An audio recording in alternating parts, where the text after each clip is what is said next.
رات کے 12 بج چکے تھے مگر کابلی بھائی ابھی تک نہیں آئے تھے۔ وہ ابا جان سے اجازت لیے بغیر اپنے ایک دوست کے ساتھ شکار کھیلنے چلے گئے تھے۔ یہ پہلا موقع تھا کہ وہ رات کو گھر سے غیر حاضر تھے۔ ابا جان ان کی اس آزادی پر سخت ناراض ہو رہے تھے۔ میں کہتا ہوں آخر آپ نے اسے شکار پر جانے کی اجازت ہی کیوں دی؟ ابا جان نے امی جان سے پوچھا۔ ہمیں تو خبر تک نہ کی اس نے، وہ تو اس کا ایک دوست ہمیں بتا گیا ہے کہ کابلی اپنے ایک دوست کے ساتھ ساتھ شکار کھیلنے گیا ہے۔ دادی جان نے امی جان کی بے گناہی ثابت کرنے کی کوشش کی۔ ابا جان پھر سر جھکا کر بیٹھ گئے، بار بار ان کی نظریں گھڑی پر پڑتی تھیں۔ اسکول سے بھی کابلی بائی کی شکایتیں آ چکی ہیں کہ وہ پڑھنے لکھنے کی طرف پوری توجہ نہیں دے رہے ہیں۔ میں بھی اسکول میں پڑھتا تھا، میں 8ویں میں تھا اور وہ 10ویں میں۔ مجھے معلوم تھا کہ کابلی بھیا اسکول میں جان بنایا کرتے ہیں۔ وہ سارا دن کھیلوں میں مگن رہتے، بینڈ سے بھی انہیں ضرورت سے زیادہ رغبت تھی۔ سارا دن بینڈ ماسٹر کے پاس بیٹھ کر مشق کیا کرتے، یوں لگتا جیسے وہ ساری زندگی بینڈ بجاتے ہی گزار دیں گے۔ چھٹی کے بعد وہ گراؤنڈ میں جا پہنچتے اور مکے بازی، نیزہ بازی، فٹ بال، ہاکی، جو کچھ ان کے راستے میں آتا کھیلنے لگتے۔ وہ ابھی مشکل سے 15 سال کے ہوئے تھے مگر قد ایسا نکالا تھا جیسے 25 سال کا گھبرو نوجوان ہو۔ سب لڑکے ان سے ڈرتے تھے اور انہیں خان کابلی کہتے تھے۔ یہ نام اتنا مشہور ہوا کہ ہم بھی انہیں کابلی ہی کہنے لگے، ویسے ان کا نام سعید تھا۔ اچھا کھلاڑی ہونے کی وجہ سے اسکول میں ان کی کافی عزت تھی مگر انگریزی اور حساب کے ماسٹر ان کے اس کھیلوں کے شوق پر ہمیشہ ہی ناک منہ چڑھاتے تھے۔ ان کا خیال تھا کہ زندگی میں ہاکی کام نہیں آئے گی، کتابیں کام آئیں گی، مگر کابلی بھیا کو ان باتوں کی کوئی پرواہ نہ تھی۔ ابا جان چاہتے تھے کہ کابلی بھیا پڑھ لکھ کر ڈاکٹر بنے مگر وہ کھلاڑی بننا چاہتے تھے۔ خیر وہ جو کچھ بھی بن جائیں مگر آج رات تو کم از کم باہر نہ رہتے، میں نے دل میں سوچا اور منہ پر لحاف لپیٹ کر لیٹ گیا۔ نیند اس رات مجھے بھی نہیں آ رہی تھی۔ ہم جب سے اس نئے مکان میں آئے تھے ہم پر عجیب طرح کا خوف طاری تھا۔ ہمارے مکان کے ارد گرد 2 فرلانگ میں ابھی تک کوئی مکان نہ بنا تھا۔ صرف ایک ہم ہی ایسے تھے جو اس جنگل میں پھنس گئے تھے۔ ابا جان نے 40,000 روپیہ صرف کر کے وہ مکان بنایا تھا اور ہم سب کو زبردستی پرانے مکان سے اٹھا کر یہاں لے آئے تھے۔ دادی جان نے سمجھایا، امی جان نے بھی زور لگایا، ابا جان نے کسی کی ایک نہیں سنی اور ہم سب لوگوں کو مجبوراً اس نئے مکان میں آنا پڑا۔ وہاں کی کھلی آب و ہوا نے صحت پر تو بہت اچھا اثر ڈالا مگر رات کو جب ہر طرف سناٹا چھا جاتا تو ہمارا دل ہول کھانے لگتا۔ چوری چکاری کا الگ دھڑکا رہتا تھا۔ گھر میں باجی کے بیاہ کی تیاریاں ہو رہی تھیں۔ 70-80 تولے سونے کے زیورات گھر میں آ چکے تھے۔ 8-10 ہزار روپے کی رقم بھی ابا جان نے بینک سے نکلوا کر امی جان کو لا دی تھی تاکہ وہ شادی کے لیے سامان خرید لیں۔ یہ سب باتیں ہمارے لیے سخت پریشانی کا سبب تھیں اور کابلی کا یہ حال تھا کہ وہ گھر سے غائب تھا۔ رات کے 12:30 بجے اچانک صحن میں سے دھم کی آواز سنائی دی۔ ہم سمجھے کہ کابلی نے ڈر کے مارے دروازہ نہیں کھٹکھٹایا، وہ دیوار پھاند کر اندر آیا ہے اور اب چپکے سے اپنے کمرے میں جا کر لیٹ جائے گا۔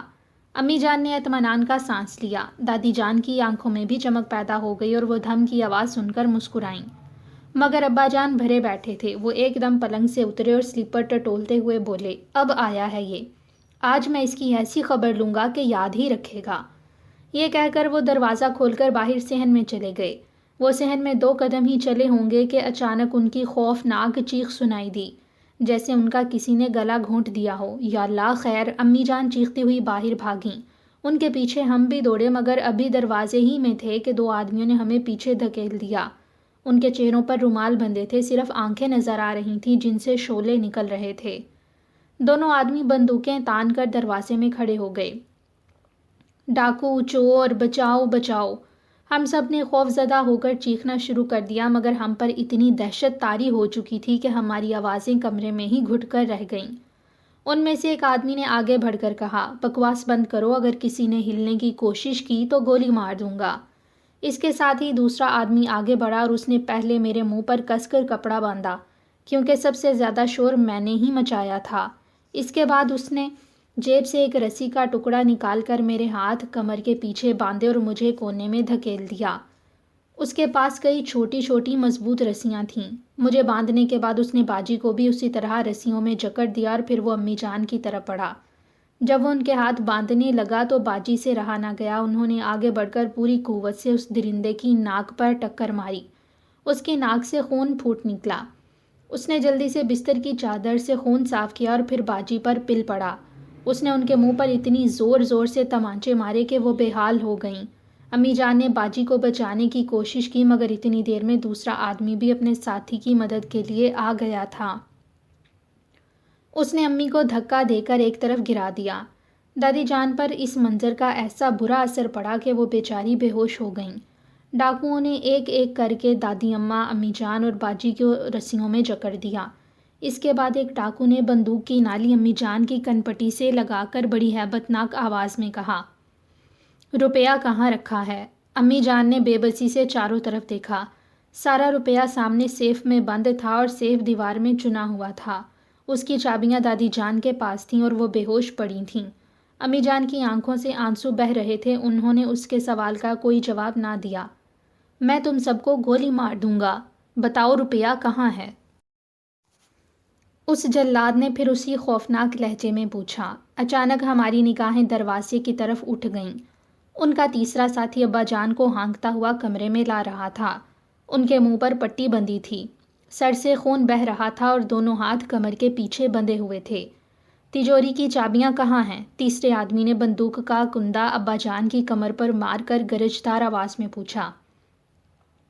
اتنی دیر میں دادی جان ہوش میں آ چکی تھیں. ابا جان نے انہیں چابیاں دینے کا اشارہ کیا. دادی جان نے اپنے بستر کے تکیے کی طرف اشارہ کیا اور اس کے ساتھ ہی وہ بری طرح چیخنے لگیں. انہیں 2:30 گھڑی کی آئے، خدا ان کو غارت کرے. ان کا چہرہ خوف سے پیلا پڑ چکا تھا. ایک آدمی نے آگے بڑھ کر دادی جان کو بستر پر گرا دیا اور ان کے منہ پر کپڑا باندھ کر بولا، بکواس بند کر بڑھیا، ہم یہاں پر تیری گالیاں سننے نہیں آئے. یہ کہہ کر اس نے تکیے کے نیچے سے چابیاں نکال لیں اور ہماری آنکھوں کے سامنے سیف کھول کر اس میں سے سارا روپیہ نکالا اور تھیلے میں ڈال لیا. اس کے بعد انہوں نے زیوروں کے تمام ڈبے ایک ایک کر کے خالی کر دیے. سیف کو خالی کر کے انہوں نے صندوقوں میں سے قیمتی کپڑے نکال کر ابا جان کے اٹیچی کیس میں بند کیے.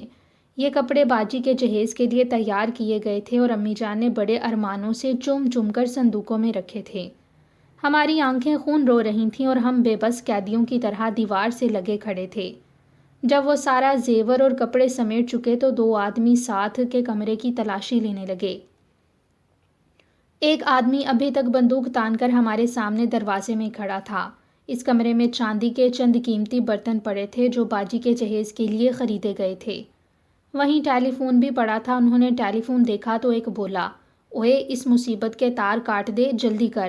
ہاں یار، یہ بڑی خطرناک شے ہے، دوسرے نے کہا اور اس کے ساتھ ہی اس نے ٹیلی فون کے تار کاٹ دیے. عین اس وقت صحن میں ایک خوفناک چیخ بلند ہوئی جیسے کوئی کسی کو ذبح کر رہا ہو. یا الہی خیر، یا اللہ میرے بھائی کابلی کو بچائیو. میں نے گھبرا کر دل میں دعا مانگی اور بے اختیار دروازے کی طرف لپکا. مجھے یقین تھا کہ کابلی بھیا ان کے ساتھیوں کے ہتھے چڑھ گیا ہے جو باہر صحن میں پہرا دے رہے ہوں گے. اس وقت مجھے محسوس ہوا کہ وہ صرف 3 ہی نہیں ہیں، ان کے ساتھی باہر بھی کھڑے ہیں. دروازے میں کھڑے آدمی نے ایک دم پیچھے مڑ کر بندوق چلانا چاہی مگر اس عرصے میں ابا جان بھاگ کر اس کے قریب پہنچ چکے تھے. انہوں نے اس شخص کی کمر پر ایسی زبردست لات جمائی کہ وہ باہر کی طرف گر گیا. اس کے ساتھ ہی کابلی بھیا دندناتے ہوئے اندر آ گئے. انہیں صحیح سلامت دیکھ کر ہم نے خدا کا شکر ادا کیا. ساتھ کے کمرے سے دونوں آدمی شور سن کر باہر نکل ہی رہے تھے کہ کابلی بھیا نے آگے بڑھ کر دروازہ بند کر دیا اور پھر کنڈی چڑھا دی. وہ آدمی جو دروازے کے باہر اوندے منہ پڑا تھا جلدی سے اٹھا اور اس نے بندوق سیدھی کر کے کابلی پر فائر کر دیا مگر ابا جان اس کے ساتھ ٹکرا گئے جس سے اس کا نشانہ خطا ہو گیا. اتنی دیر میں کابلی بھیا بجلی کی سی تیزی سے آگے بڑھے اور انہوں نے ڈاکو کی بندوق چھین لی. وہ بدماش خوف زدہ ہو کر کمرے میں ادھر ادھر بھاگنے لگے مگر کابلی نے اسے باہر نکلنے کی مہلت ہی نہ دی اور اس کے منہ پر اور پسلیوں میں بندوق کا کندا اتنی زور سے مارا کہ وہ تورا کر نیچے گر گیا. کابلی بھیا نے سب سے پہلے ابا جان کے ہاتھ کھولے اور پھر اسی رسی سے اس بے ہوش ڈاکو کو ہاتھ باندھ کر کمرے میں بند کر دیا. وہ آدمی جو ساتھ کے کمرے میں بند تھے زور زور سے دروازہ پیٹ رہے تھے. نئی طرز کے دروازے کچھ ایسے مضبوط نہیں ہوتے اور ہمیں ڈر تھا کہ دروازہ اب ٹوٹا کہ ٹوٹا. آپ سب دوسرے کمرے میں چلے جائیں، کابلی بھیا نے ہانپتے ہوئے کہا. ہم بدحواس ہو کر اس کمرے سے نکل کر دوسرے کمرے کی طرف جانے لگے، لیکن اس وقت اس کمرے کے دروازے کا ایک تختہ ڈاکوؤں نے اکھاڑ ڈالا، مگر اب ایک بندوق قابلی کے ہاتھ میں تھی اور دوسری ابا جان کے ہاتھ میں۔ یہ دونوں بندوقیں ان ڈاکوؤں کی تھی جن میں سے ایک ہمارے کمرے میں اور دوسرا صحن میں بے ہوش پڑا تھا۔ ابا جان اور قابلی بھیا دروازے کے دائیں بائیں دیوار کے ساتھ لگ کر یوں کھڑے تھے کہ ان کی بندوقوں کا رخ اس دروازے کی طرف تھا جس میں سے وہ ڈاکو باہر نکلنے کے لیے ہاتھ پاؤں مار رہے تھے۔ ان میں سے ایک نے اس سوراخ میں سے باہر نکلنے کی کوشش کی، اس کے ہاتھ میں بندوق تھی۔ ہم جلدی سے زمین پر لیٹ گئے اور ابا جان اور قابلی بھیا نے بندوقیں کاندھے پر ٹکا کر شست باندھ لی۔ جو ہی اس آدمی نے ایک ٹانگ باہر نکالی، قابلی بھیا نے گولی چلا دی۔ ڈاکو درد سے بلبلایا اور ایک دم پیچھے ہٹ گیا۔ باہر نکلو، ابا جان نے ڈانٹ کر کہا، اور اپنے آپ کو ہمارے حوالے کر دو، ورنہ یاد رکھو تم یہاں سے زندہ بچ کر نہیں جا سکتے۔ چند لمحوں تک کمرے میں موت کی سی خاموشی طاری رہی۔ دونوں بدماش کمرے میں محصور ہو چکے تھے، مگر ابھی تک ہتھیار بند تھے اور ان کو پکڑنے کی کوئی صورت نظر نہ آتی تھی۔ جس کمرے میں وہ تھے اس کا ایک دروازہ اور ایک کھڑکی باہر کی طرف کھلتی تھی۔ دروازے میں باہر سے تالا پڑا ہوا تھا، کھڑکی میں سلاخوں کی بجائے جالی لگی ہوئی تھی جسے وہ توڑ کر باہر نکل سکتے تھے۔ اچانک کمرے کی کھڑکی کھلنے کی آواز آئی، اس کے بعد ایسا محسوس ہوا جیسے وہ جالی توڑ رہے ہیں۔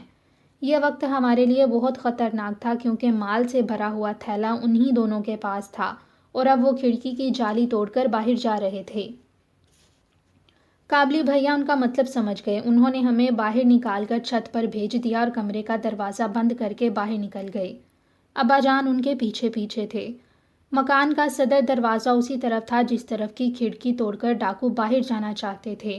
وہاں بجلی کا بلب بھی روشن تھا۔ چھت پر جا کر میں نے کوشش کر کے دانتوں سے اپنے ہاتھوں کی رسیاں کھول لیں اور پھر امی، دادی اماں اور باجی کی رسیاں بھی کھول دیں۔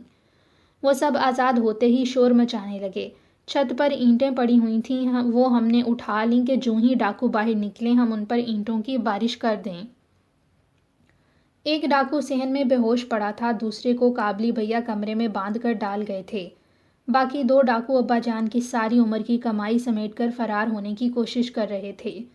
وہ جس کھڑکی سے نکلنا چاہتے تھے اس کے ارد گرد قابلی بھیا اور ابا جان بندوقیں لے کر کھڑے تھے۔ کھڑکی کی جالی ٹوٹتے ہی دونوں ڈاکو باہر کی طرف کودے اور دروازے کی طرف بڑھے ہی تھے کہ قابلی اور ابا جان نے ایک ساتھ گولی چلا دی۔ گولیاں نشانے پر بیٹھیں اور ڈاکو زخمی ہو کر گر پڑے۔ مال سے بھرا ہوا تھیلا ابھی تک ایک کے ہاتھ میں تھا اور وہ زخمی ہونے کے باوجود بندوق چلانے کی کوشش کر رہا تھا، مگر بندوق اس سے سنبھالے نہ سنبھلتی تھی۔ قابلی کی بندوق خالی تھی اور ابا جان کی بھی۔ دو ایک بار انہوں نے لبلبی دبائی مگر وہ ٹک کر کے رہ گئی۔ یہ سوچ بچار کا موقع نہ تھا، ذرا سی دیر بھی خطرناک ہو سکتی تھی۔ میں نے فوراً ایک اینٹ اٹھائی اور پوری قوت سے اس ڈاکو کی طرف پھینکی۔ خوش قسمتی سے وہ عین اس شخص کے سر میں لگی جو کانپتے ہاتھوں سے شست باندھ رہا تھا۔ اینٹ لگتے ہی وہ ہائے کہہ کر گر پڑا اور پھر نہ اٹھ سکا۔ جب ہمیں یقین ہو گیا کہ دونوں بے ہوش ہو چکے ہیں اور اب اٹھنے کے قابل نہیں تو ہم سب نیچے اتر آئے۔ ہم نے فوراً زیورات سے بھرے ہوئے تھیلے کو اٹھایا اور ان کی بندوقیں قبضے میں کر لیں۔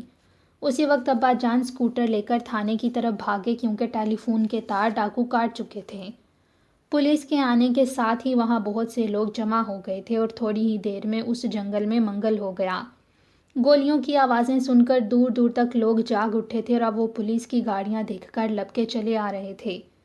قابلی بھیا نے تھانے دار کو بتایا کہ وہ رات کو جب شکار سے واپس آئے تو گھر کا دروازہ کھٹکھٹانے کی بجائے انہوں نے دیوار پھاند کر اندر جانا بہتر سمجھا، کیونکہ وہ دوسروں کی نیند خراب کرنا نہیں چاہتے تھے۔